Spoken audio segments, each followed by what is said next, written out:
Welcome back to another edition of Pod Jerky. I'm your host, Tom, and today we have a special guest on the show, and his name is Darran Bruce. Welcome to the show. Oh, thank you very much for having me. So Darran is actually part of the DJ Sessions, which is a live stream podcast series which features electronic music DJs with live mixes and interviews streamed to a live global audience. Do you want to get right into talking about that? Definitely. You know, the thing about our show is we've been doing our show for 10 years, and it's so great to see so many people getting into the industry of podcasting and live streaming. One of the goals of our show is to make sure that people that don't know how to get into the industry can get into the industry. So you doing your podcast, us doing our podcast, we're all family together and making sure everything gets sent out there. And it's just a great feeling. So, Absolutely. So what got you to want to start getting into the podcasting?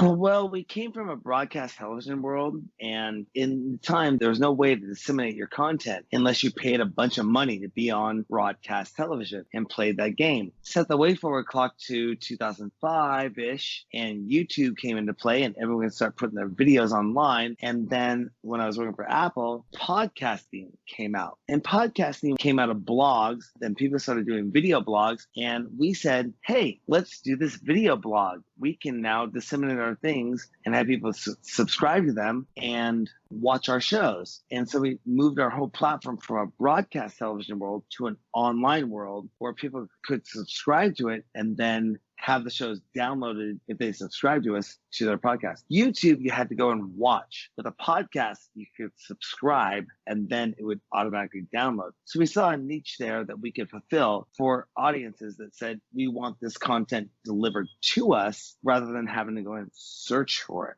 Right. Now, did you find that you got a much bigger following from switching over to that? Well, it was interesting at the time. We actually looked at YouTube at the time, coming from a broadcast world, of saying people are still flipping the channel or changing the channel or going to the channel. They were channel surfing to a model they could subscribe to, and then the content would be downloaded and they could assimilate the content when they wanted to. And that was a big shift in the industry, in the film and television game, where you had to be and watch a show when it happened, to now I can get a show when I want to, and it's already there because I'm interested in it, and then I can watch it at my own leisure. It was a big shift in the industry in 2005. I mean, I don't know if anyone could predict that happening other than, to me, one of the greatest guys in the world, Steve Jobs, knew this was going to happen with the advent of the iPod and going into the iPhone and making it a communication device that could download what you wanted, when you wanted it, at your fingertips. As a matter of fact, working for Apple back in the day, and Steve Jobs, one of his things, if you go back and see what he's saying, he said, we want to make Apple the hub of your internal lifestyle. We want to make it the hub where you have your photos, your music, your movies, your computer, and everything was at your fingertips. We want to make this so easy for you to get. So seeing in that vision of what Steve Jobs believed in, we kind of followed the wavelength of saying we wanted to make our shows also easy to get, easy to assimilate, easy to watch. And all you have to do is hit subscribe and you'll get that content that you're looking for. Right. And I just did an interview with a digital marketer, actually. And what he was saying was that you have to kind of follow the trends that are going on at that certain point in time. So what was going on from when you first started out to switching over to Apple, the Apple platform, and getting your podcast just to be able to have somebody to subscribe to it and download it actually just changed, I guess, the whole game there. And absolutely, you're totally correct on that. And for 5 years, all we did was podcast. We moved from a broadcast television model of working with Fox and NBC and putting their shows on the television networks to moving to a digital platform of podcasting. And then in 2009, we shifted our whole model to a live streaming network, working with Ustream and Livestream and becoming a feature partner with both of those channels. And we started to live stream our content. And that it opened up a whole new platform where we're live right now and here we go. And for 8 years, we broadcasted live like a radio station would, and we were outside of that whole broadcast realm. And then in 2018, Twitch brought us on as a featured partner. And they recognized us as one of the only live streaming DJ shows that was regularly doing things all the time. And that's kind of where it all kind of took off for us. And it was this awesome transition to move from post-production to a live production. You probably do like pre-recorded shows, and a lot of people do, but going to a live production, it's kind of like you got to be on the flow, you got to be kind of on the go. And it's just interesting how technology has progressed over the last 10 years to get us to a point where we can actually make content, disseminate it, put it out there, it's live, and everyone can watch, and it's ready to go. Yeah, I agree. I mean, speaking of doing live shows, we are actually holding a live podcast convention this upcoming weekend where we're all going to be live streaming to our group that we're in, and we're just going to stream all of these podcasts for 24 hours straight. So, I mean, the live stream thing is interesting. We haven't tried it before. We're hoping it goes off without a hitch. We figured out how to get it going, but you know, the live stream thing is pretty cool. We've done a couple of live shows where I've gone on with other podcasts. It's not video chat, but it is just an audio chat, but it's a live stream. We actually did one last night. So they're actually interesting. The one thing I like about the pre-recorded stuff is that you get to edit that, but with the live stream, you get that raw, actual, sincere recording that's coming out, right?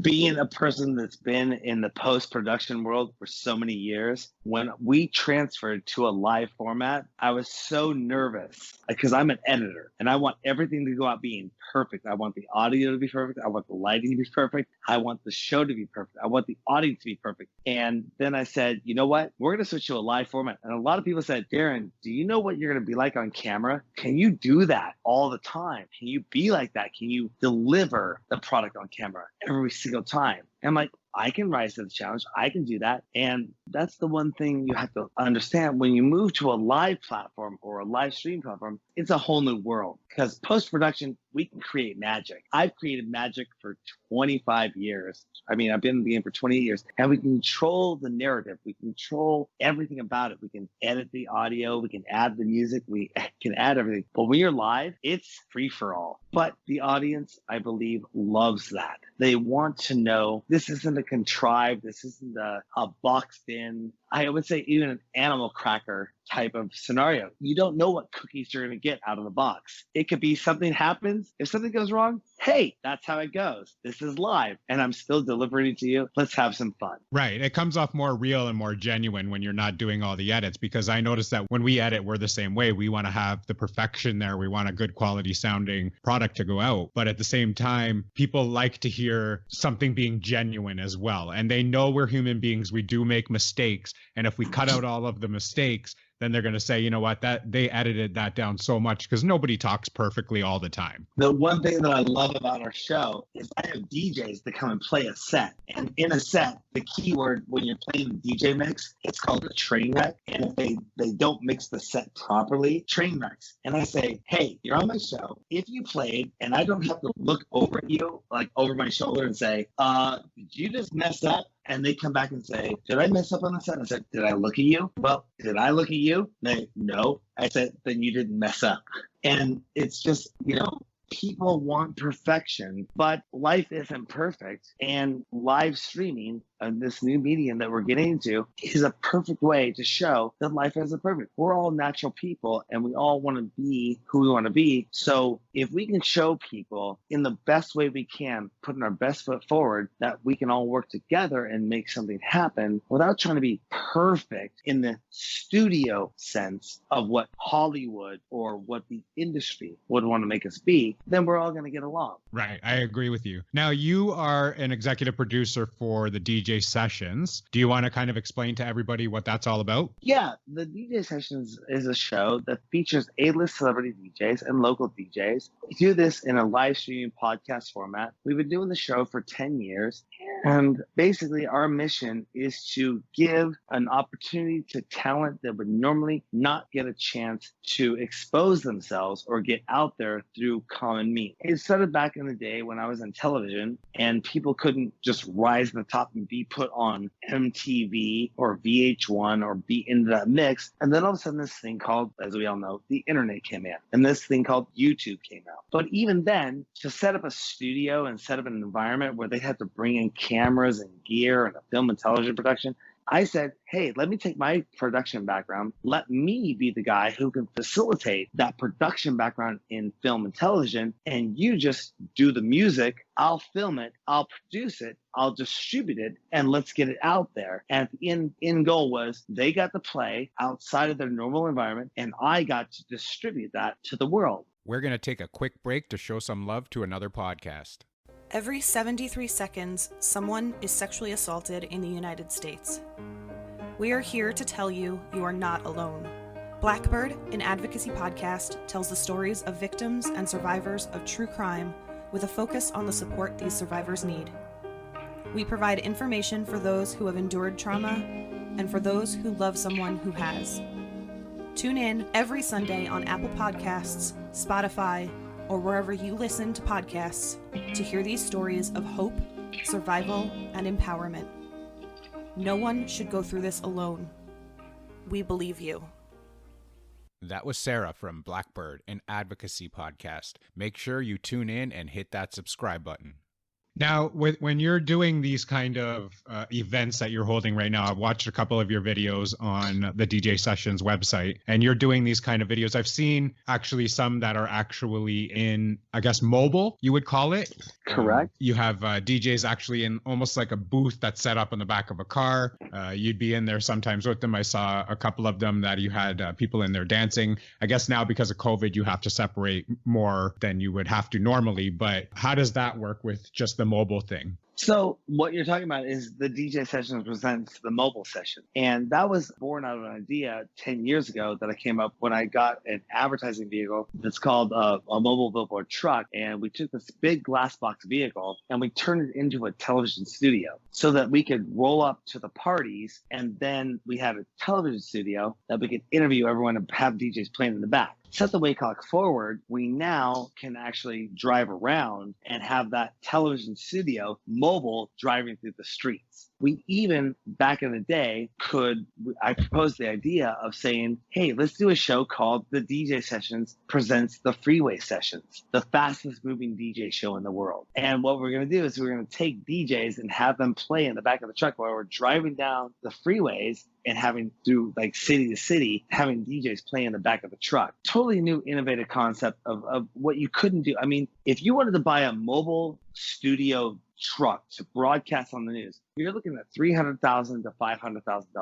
We did this for the mere price of about $15,000. We built one of the first ever mobile live streaming studios that could stream live to the internet and disseminate that through, at the time, Ustream was our partner, and say, hey, we're on site. Here's the future. Here's what we're going to do. And we wanted to inspire other people to also do that. And it's funny, we were actually picked up, and Kevin Smith, who's one of my all-time idols, a great guy, actually featured us. He talked about us in one of his first podcasts saying, this is a great idea. These guys are doing something really cool. That was 10 years ago, but the technology has moved forward to allow all of us to be able to go out there, film, make a show, do what we want to do on site, and disseminate it to the world. Right. Like, I've never heard of that happening. Like, I don't know if that's happening here or if it's happening just like with your company. I've never heard of a mobile DJ booth or a studio set up and being able to go wherever they wanted to actually stream live music. So the concept is brilliant to me. And not only on top of that, when we take our mobile booth to places, we're also able to set up a party and just do a what's called a pop-up party through a technology that we use called silent disco, and actually have people use our silent disco headsets, and we can have multiple DJs playing at the same time at our pop-up party without the need of amplified music or anything, and they can tune into our channels and then listen to what's going on with multiple people playing, giving not only an experience of live streaming all of that online, but also giving the public a chance to be involved with the show and what we got going on. Right. I was actually going to ask you about the silent parties that you're able to do, and you just kind of explained it there. And what I was reading about was that it allows you to be able to play music without going into any noise limitations or breaking any laws there. Where did you come up with that idea?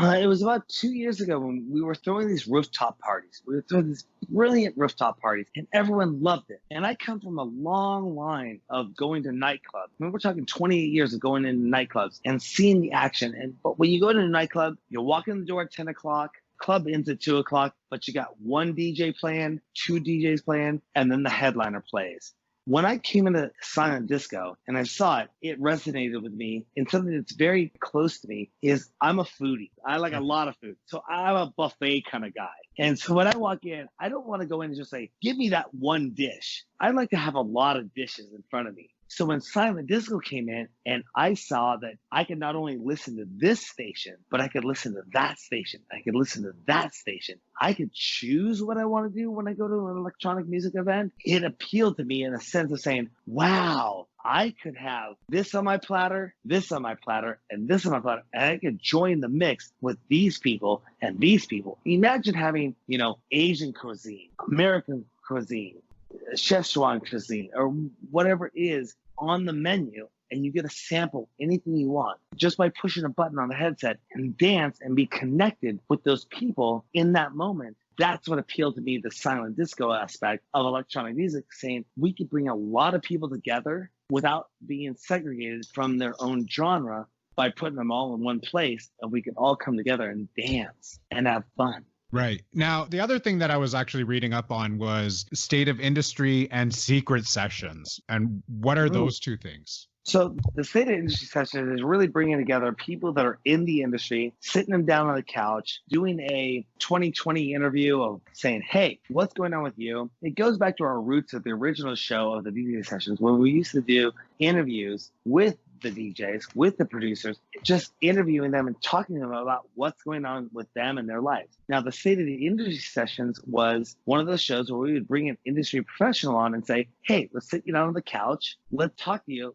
for an hour and ask you some questions about what's going on, what's happening here. Can you really get inside their mind? Do you really know what's going on with them? Do you really know what's happening with the industry professionals behind the scenes?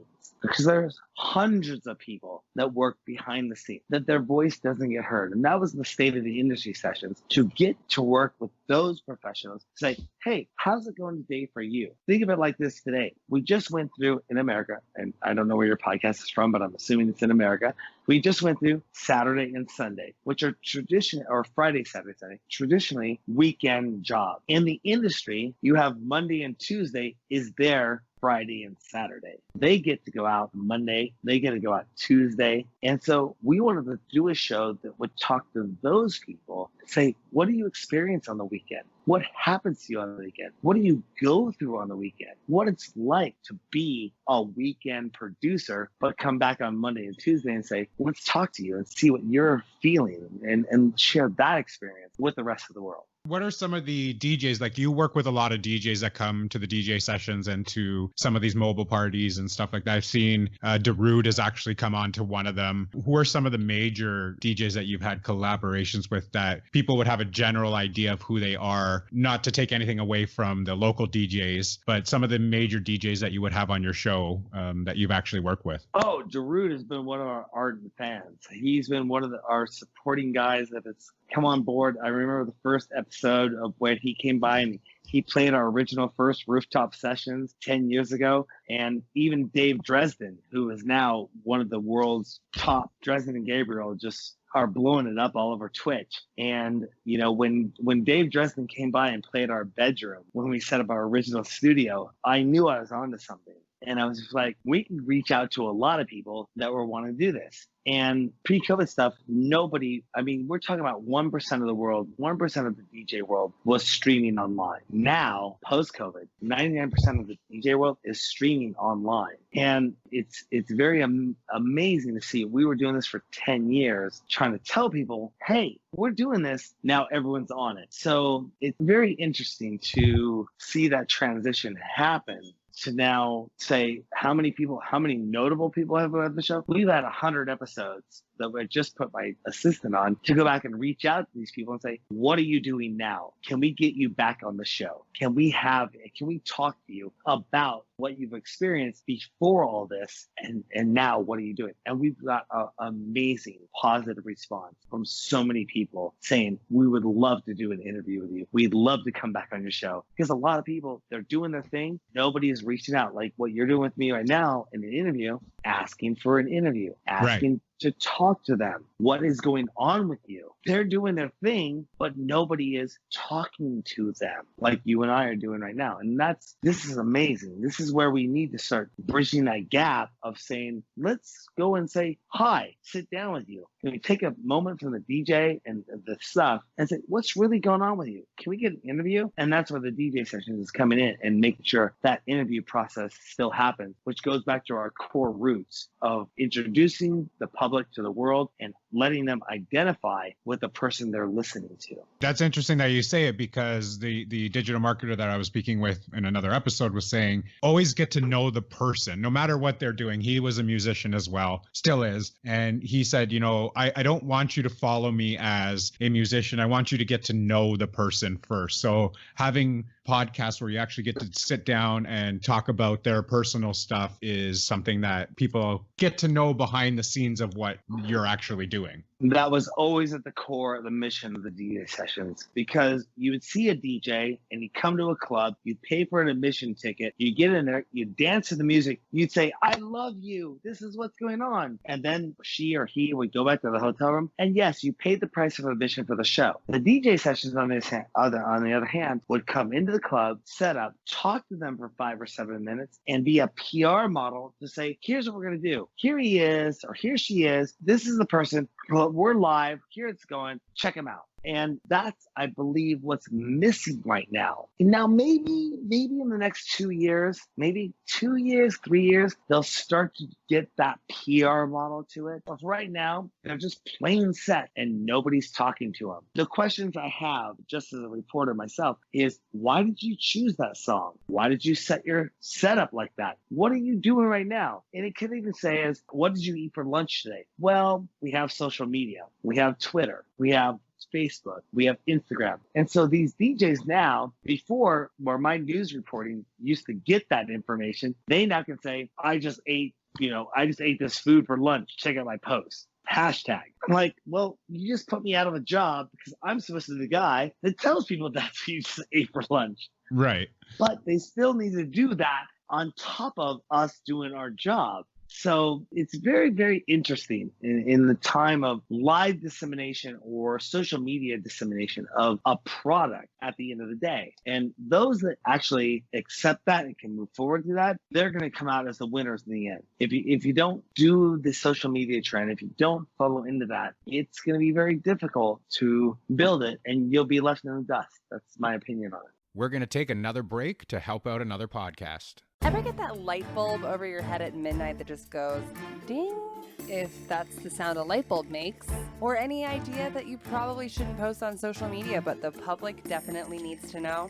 Unless you're a vegetable, you probably do. That's why our panel of non-experts do it for you. Our seamless flow of humor to science and information will keep you engaged and wanting more. Side note, we even have our very own shaman. That's Psyche-Delic Podcast. All of our links are on Linktree. That's linktr.ee/the Psyche-Delic Podcast. Now, with DJs that you work with, do you do international DJs? Or you usually work with DJs that are inside of the US or from around the world? Oh, absolutely. That's a great question. We work with so we're based out of Seattle, and a lot of DJs come into our city or used to come into our city and play shows. And we'd have an average of anywhere between 20 to 30 A-list celebrity DJs coming to the city. So as a PR arm, we would say, hey, let's get you on the show. Let's have you come over here. Now that this has all changed, our outreach is to say,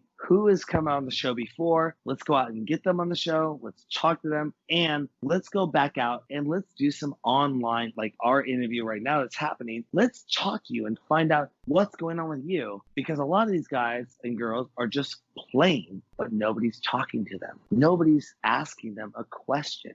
Now, again, social media and things like Facebook, Twitter, Instagram, they can post and say, type in the keyboard, I'm making spaghetti today. Their PR agent in the old school world has now become their social media outlet. And we're on a mission right now to reach out to them and say, hey, would you like to have an interview? Would you like to have somebody talk to you? And the response has been great. We just did an interview not too long ago with Tidy, and he's at his house in LA. And, he's just chilling at his house, doing his thing, and I'm on the phone. We're doing a Zoom interview, and it was fun. Yeah, and I watched that interview actually this morning. I was actually watching that interview this morning. So I can see like he's doing kind of the same thing. You're doing the podcast. You're just having a normal conversation with him and talking about himself personally. Yes. And again, in our business, the DJs or the producers, somebody needs to go in and do that. And we're trying to facilitate that and say, let's go talk to these people. Let's go see what's going on with them. And if you saw the interview, I mean, it's a good 14-minute interview. He's talking about painting. He's talking about doing artwork. He's talking about what else am I doing? That's not part of his DJ show. That's not a part of him producing tracks for movies and everything. He's just a guy who's like, hey, I'm having fun. And what else can I show the world? That's what we want to capture. That is the essence of real people doing real things. Yeah. And I think that's what interests a lot of people too, is because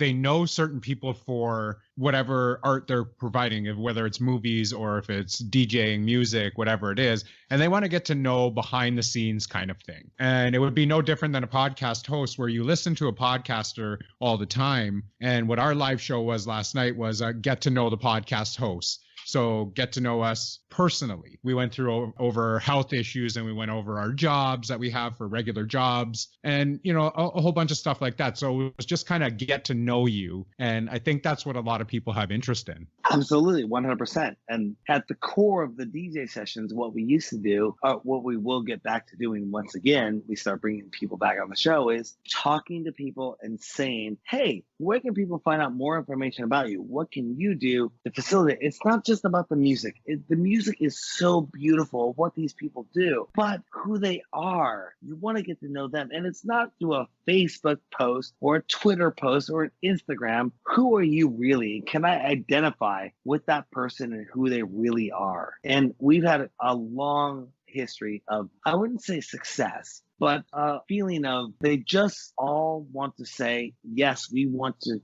be able to voice ourselves. And it's just such an awesome endeavor to try to do and make that happen. And we've been doing it for 10 years and we're not going to stop. Yeah, that's awesome. So I'm going to make one correction because you said that I was from the States. I'm actually from Canada. So you are actually going Canadian here. Oh, yes, we're going international. Yes. Yeah.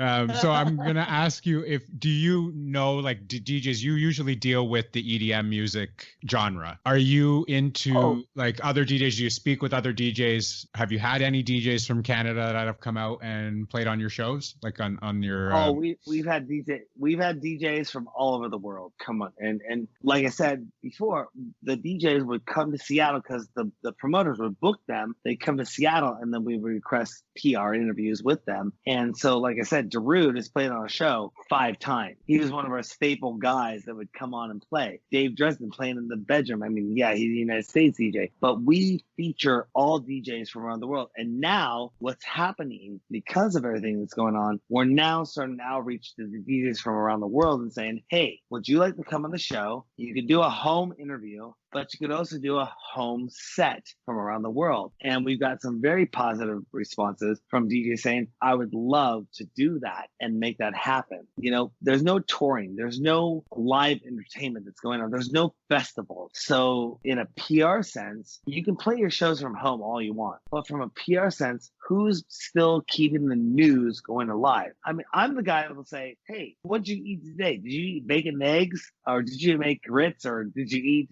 you know, bangers and mash? Or what did you do around your house today? Nobody's having that conversation right now. They're all just playing music, which is awesome. But somebody has to be out there asking the question of how are you feeling? And it's not about a whole how are you feeling with this change. It's how you're adjusting, what's going on, what's happening with you. And that's what we want to facilitate. And that's a fantastic idea. I agree with what you're doing there. Have you ever heard of a DJ that's out of Canada? His name is DJ Chemo. No, I have not. But you know what? There's a lot of DJs in the world, and we want every single one of them to appear on our show. So we actually did an interview with him on social media. You know, he just talked about the same thing. We were just talking, you know, a little bit about the music and then a little bit about how he was. We did it over WhatsApp. We didn't actually get a recording in on it because we were doing an episode on the band that the group that he had belonged to, which was the Rascals. And that was a big Canadian hip hop group that was in the 90s. And he was producer. He was the DJ of that group. And he was just fantastic. And it was just nice to sit down and have a conversation, even though it was over social media.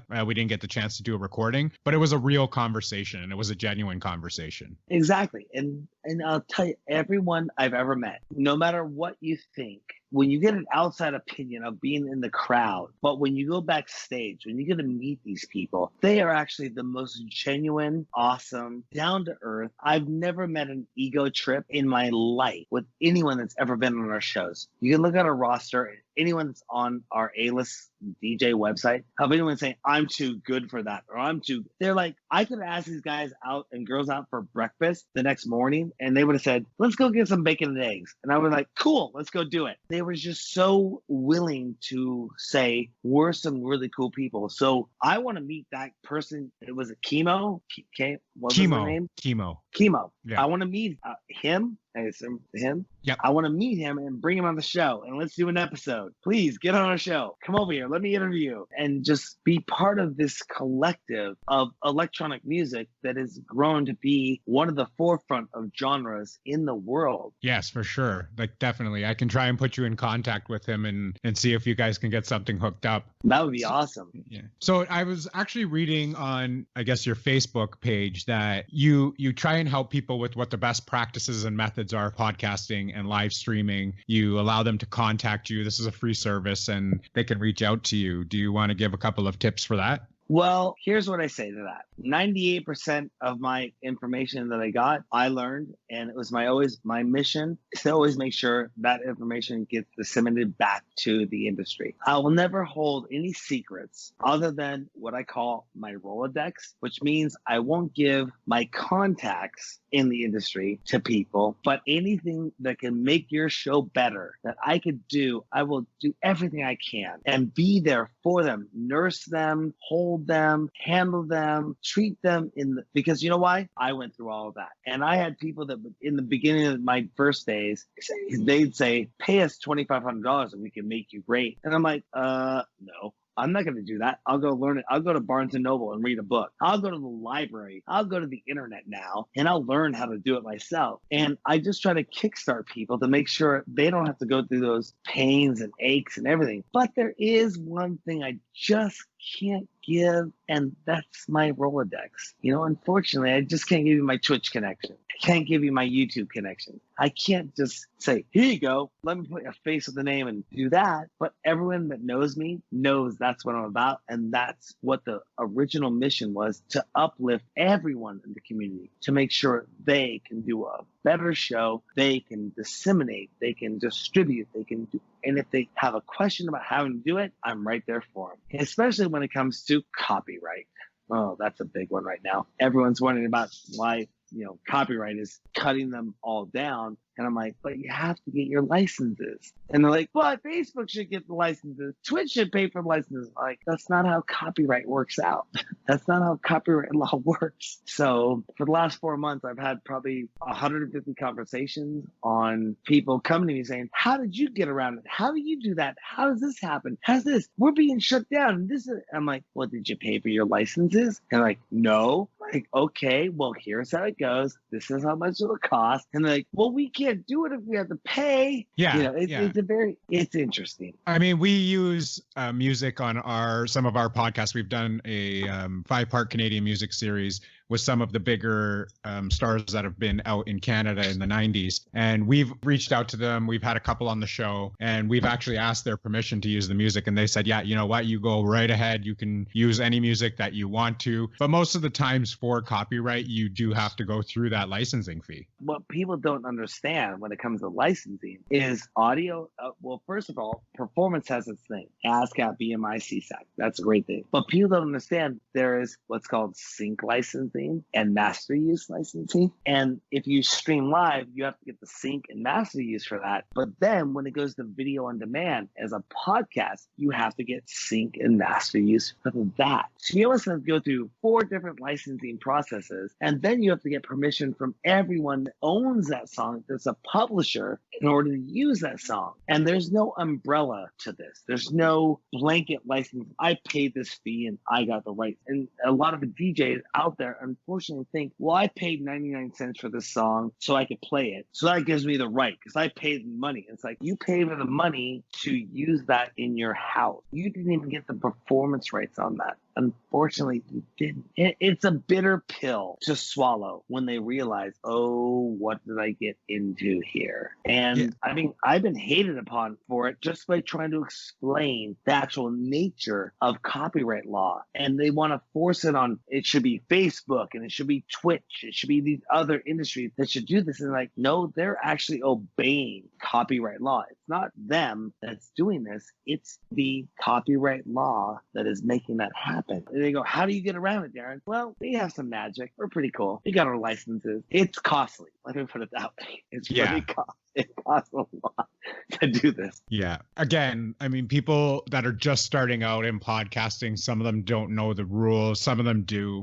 Some people choose not to use any of the music files inside of their podcasts. And I mean, that's just the way it is. I mean, I know people do still use it and they're going to use it until the day they get caught. But when they get caught, it's going to cost them a lot of money to be using that type of music. It won't even catch them. The first thing that's going to happen is they're going to get a cease and desist. And the cease and desist is going to say, take it down. And when you get a cease and desist, it says, we're going to stop this or we're going to sue you. And they say, no, I'm going to keep it up. Then they send another letter and says, fine, you want to keep it up? Here's a $100,000 lawsuit. And they take the average podcaster who's basically doing this probably as a hobby. I mean, out of the back room of the bedroom. They're like, I'm being sued for $100,000 for using 4 seconds of a song in my podcast. And they're like, okay, I'll take it down. Then what if that episode had millions of downloads? And it's one of the best episodes. And they say, well, wait a second. Didn't I help you out? Didn't I help promote you? And the publishers say, it doesn't matter. You still used our stuff without asking us for permission to use our stuff. Had you asked us, maybe we would have been cool. But at the time, the podcaster, they didn't know their episode was going to have 1 million downloads. So it's a very influx of this thing that how do you get around it? How do you do it? I won't name names, but I have major corporations that I work with. And they said, if we promote you, if we put you to the front page of our website, do you know what kind of can of worms this is gonna open up for you? And I said, fine, I'm ready to deal with those can of worms. And they said, are you really? And I said, yes, okay, I am. And they said, do you know they can come back at you for the 450 episodes you have on our site? And I went, okay. And then they said, do you know they can come back at you for the other 1,300 episodes that you have on your site? And I went, okay,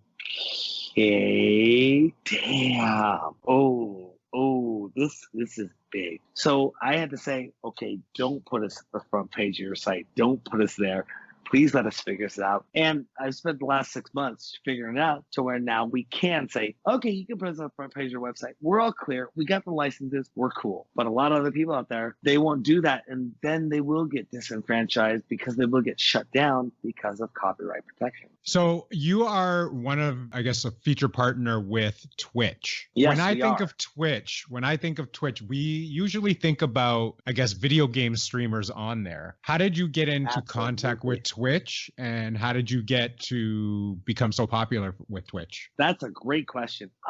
Thank you for asking that. So at the time, we were working with Ustream and GoDaddy. Those are our two feature partners that we work with. And GoDaddy was like, oh, you're on a shared hosting account. You're all cool. And Ustream was like, you're a feature partner. Here you go. Well, Ustream got bought out by IBM. And IBM is, a big computer company. And they basically said, your hosting account is about to be done. Your $10 shared plan that you were on as a feature partner with us is about to go away. And if you want to continue hosting with us, you're going to have to start paying $1,500 a month. And as you grow, it's going to be about $2,000 and become $2,400. And I was like, we're an independent local production thing that does our stuff, and we can't afford that. So boom, Ustream went away. At the same time, GoDaddy came to us, and I love GoDaddy. I've been using it for years. I'm not trying to slander them in any way, shape, or form, but they came and said, you're doing about 100 to 120 terabytes of data transfer a month on a $15 hosted shared account. You can't do that. And I'm like, what? You said we have unlimited bandwidth. You say we have unlimited storage. So I had to reform everything back in 2018. So I took my brand, I took my show, and I contacted some people. I have interested contacts. And I said, hey, Twitch, would you like to have a regularly scheduled DJ show that features A-list celebrity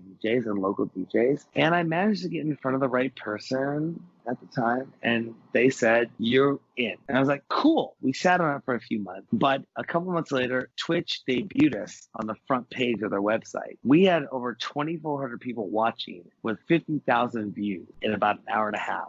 It was monumental. It set everything in motion that said, whoa, this is a platform we want to be on. And you're right. Twitch was known as a video game platform. In the conversations that I had up until March of 2020, I would go out to people and say, hey, have you ever heard of Twitch? They go, what are you talking about? What is Twitch? Most would say, isn't that a video game platform? And I have to explain to them saying, okay, let me put it to you like this. Google owns YouTube. Amazon runs Twitch. Can I put it into perspective for you like that? And they go, oh, but even then, when I was having the live streaming conversation with them, they would say, oh, well, I would never watch live streaming. I don't do that. I don't have enough time for that, or what's going on. So what happened is, where the conversation that I used to have with people that would say, oh, what is Twitch? Isn't it all about video gamers? And I say, no, it's a live streaming platform. I'd have to make that connection with them. I'm saying, hey, do you remember what YouTube was back in the day? And everyone goes, yeah, I've watched a million videos on YouTube. I say, well, Twitch is a live streaming platform. And they go, well, maybe it won't be around. Maybe nobody's backing it up. I go, do you know a company named Amazon? Amazon backs up Twitch. Just like Google backs up YouTube, Amazon backs up Twitch. They go, oh, and we live in Amazon land, by the way, coming from Seattle, Washington. So they're even more so in my environment, like, oh, Amazon backs it up? So my conversation has switched to now where I had to convince people to believe in what we were doing with streaming online, live online, to now they say, are you streaming live? And I go, yes, we already are, if that makes sense. Yeah. Now, do you find that a lot of podcasts are going over to Twitch now? That's a very, very honest question. I've been podcasting for 15 years. I love the idea of podcasting. I love the ability that people can do something, put it out there, and put it online. Our shift, when I went in 2009, that moved to a live streaming platform that also podcasted, I said 10 years ago, this is where the future is going to go. And if you're going to do one, you got to do both. And if you move into live streaming, you got to be podcasting. If you're podcasting, you're going to move into live streaming. And if you're not doing that, well then, okay, that's cool. But you're going to have to move into live content. And if you don't, unfortunately, people can download and assimilate in the aftermath, but people want here, now, ready, what's going on. That's what's happened. And then make it a post distribution. Coming from a broadcast television world, we only had one chance to put it live on TV. And if you were watching it live on TV, it was gone. You never saw it ever again. Now you can go live and then podcast it. But back in the day when podcasting came out, you could do it, put it out there, and it could remain out there forever. But if you go live, you can disseminate it right there and then have people tune in and watch it later. I'm a live streamer, heart and through. After everything I've ever seen and done, coming from broadcast television, I love podcasting. I think it's one of the greatest things in the world that's ever happened. But live streaming is where it's at least with what we do.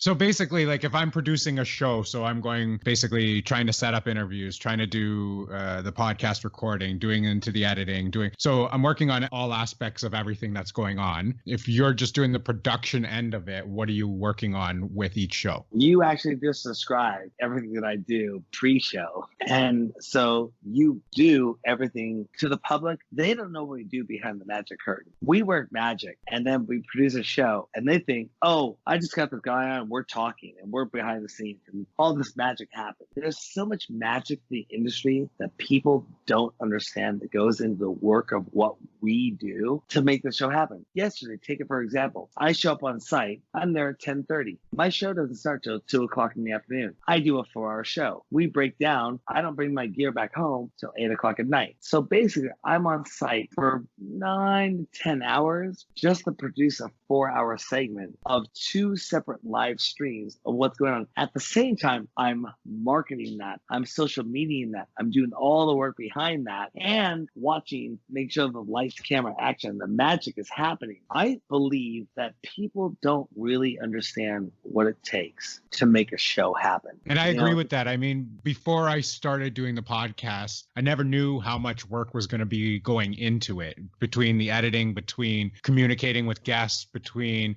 trying to build a community with other podcasts and trying to just gain an audience, all the social media that you have to do, trying to get to know people. We didn't think that there was that much work behind it until you started doing it yourself. And now that we're doing it ourselves, we realize the work that goes into it. I've had some close personal friends of mine that have said, it's really easy. All you do is pick up a camera and go film people. And I'm like, really? You think that's all that goes into this? Yeah. Okay, go ahead and try it. Far from it. Wow, this sucks. And I'm like, yeah, it sucks because you went into it with that attitude. I go into it with a way of life. You go into it thinking you're going to get instant gratification or something that you're going to think that this is going to, I can film, I can do. It's like, no. I've been spending 28 years of my life in this industry trying to make it happen.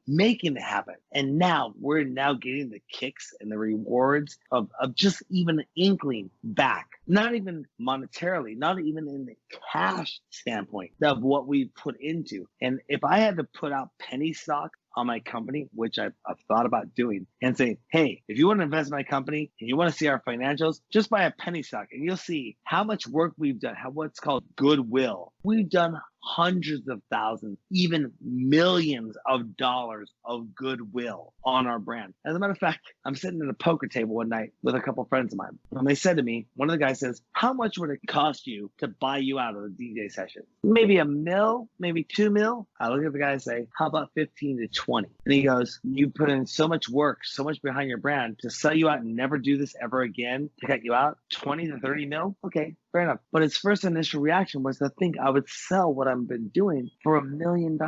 And to a lot of people, $1 million is a lot of money. Well, you come from a production standpoint and going, wait a second, 10 years? Even if I just valued that at $100,000 a year for 10 years, that'd still be $1 million. But I've been doing it for 28. Wait a second here. And all the tips and tricks and industry people that I met, and they didn't ever want to hire and bring on board everyone that I worked with. I couldn't sell them short. I'd have to hire them at a decent, livable wage of what they've been doing. So it upped the value at least 8, 12 times that, which means we're talking $8 to $12 million on everything we've ever done over just the last 10 years, just to pay everyone their value. And people don't understand that's what it takes. That That's what's going in this. And what we do in keeping it going without being paid back becomes no longer a paycheck. It becomes a religion. It becomes faith. It becomes we believe this is going to happen, not for the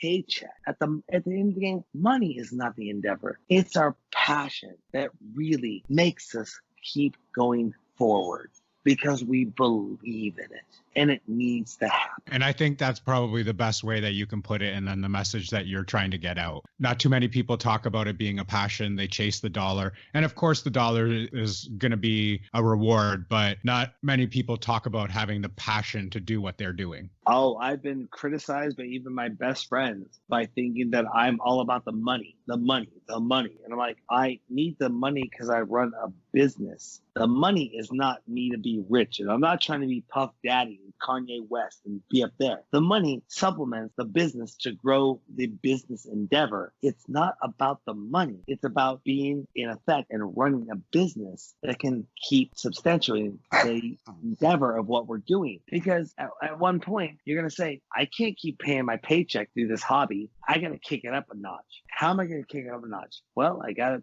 do a good product. I got to put something out there that people want to be into and buy, and I can sell sponsorships, and those sponsorships will then give me money to make it happen. It's not about the money. I mean, if you're really into it, you're not into it for the money, but you're into it for the growing, to get more people to want to hear your vision, to get what you want to share to the world. And that does, unfortunately, it does take money to do that. We're going to take one more break to help out another podcast. Hey, everyone. I am Nick. And I'm Russ. And if you're looking for a podcast about current events that's well-informed, highly educated, and safe to share with your whole family, that's not us. Nope, it's not. But here at the Nick and Russ Don't Know Anything podcast, we have an opinion about everything and don't mind sharing it. That we do. New episodes every Wednesday and Saturday. Check us out at nickandruss.com. And find us on Apple, Spotify, iHeartRadio, and many more, including YouTube. Thank you, and I love you all. Mwah! That was Nick and Russ from Nick and Russ Don't Know Anything. Make sure you tune in and hit that subscribe button.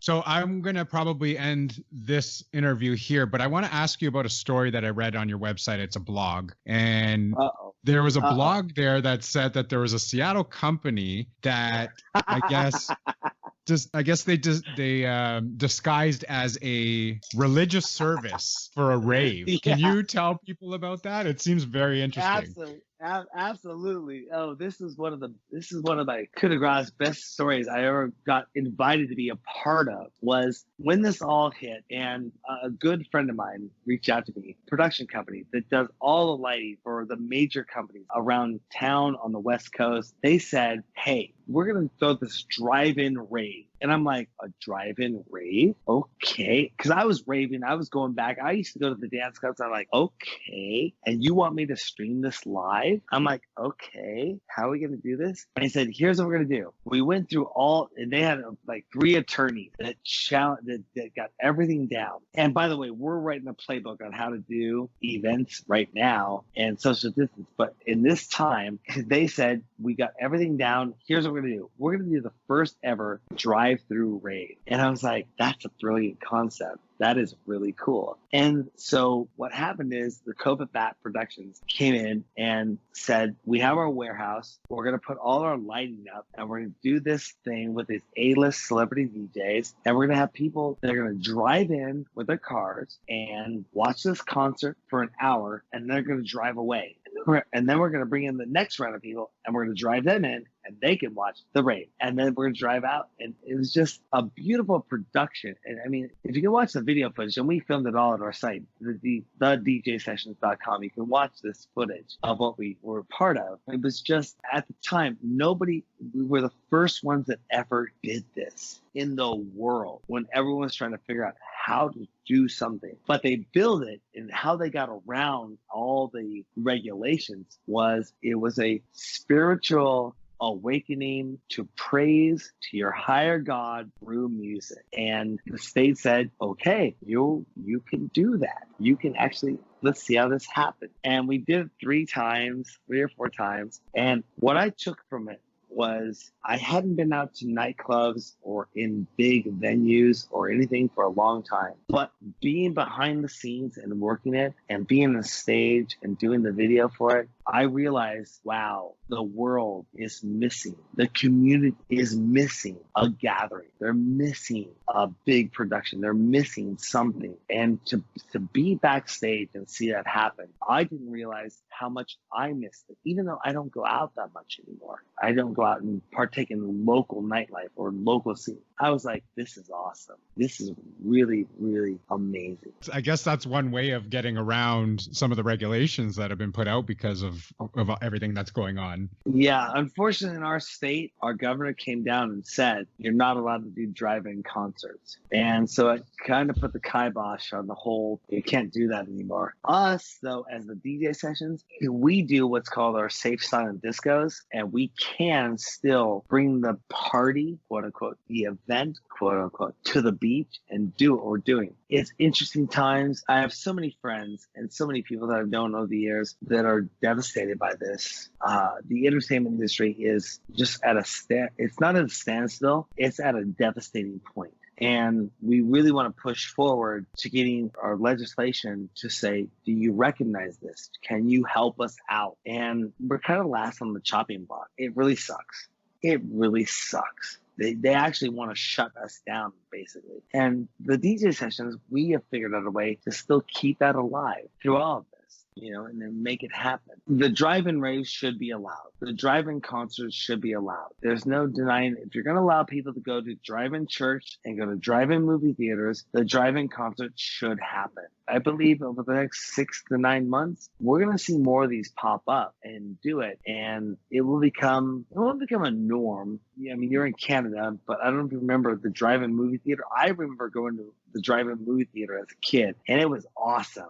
All of us would pile up in a van. We'd go to the theater and we sleep on top of the roof and we see this big screen movie theater and everyone was there in the sense it was cool. But you can still do that now, but are we going to see that happen in the entertainment world? That's the key, entertainment. They're doing it in Europe and they're getting cleared over in London to do the drive-in raves. But the States, they're kind of like locking it down, going, you can't do that, you can't do that. And I'm like, wait a second, but you're allowed to do it here, you're allowed to do it here.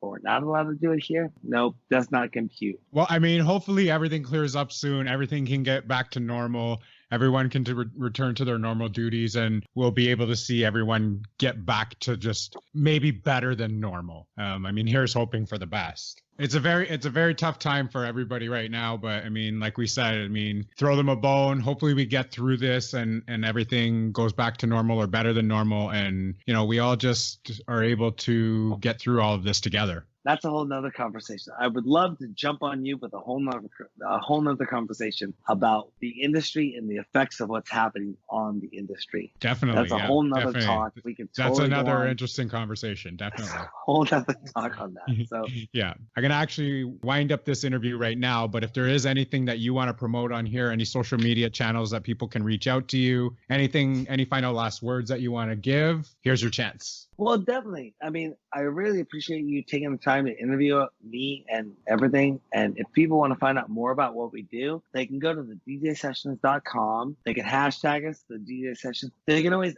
@mention us, the DJ Sessions. Just find us online. We're out there. Twitch, the DJ Sessions, the DJ Sessions, the DJ Sessions. That's what we're all about. And just find us, and we're going to be here doing our thing. You're going to be doing your thing. I'm going to post this episode. I'm looking forward to having it go out there, and thank you so much for having me on your show. Awesome. We want to thank you for coming on today's show. And like you said, I mean, we'll get together again. We can talk about the effects on the industry with COVID, and we'll definitely touch base again. So thanks again for coming on the show. Awesome. Totally loved it. Thank you so much.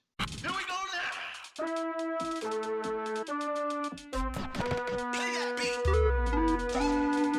Hot jerky.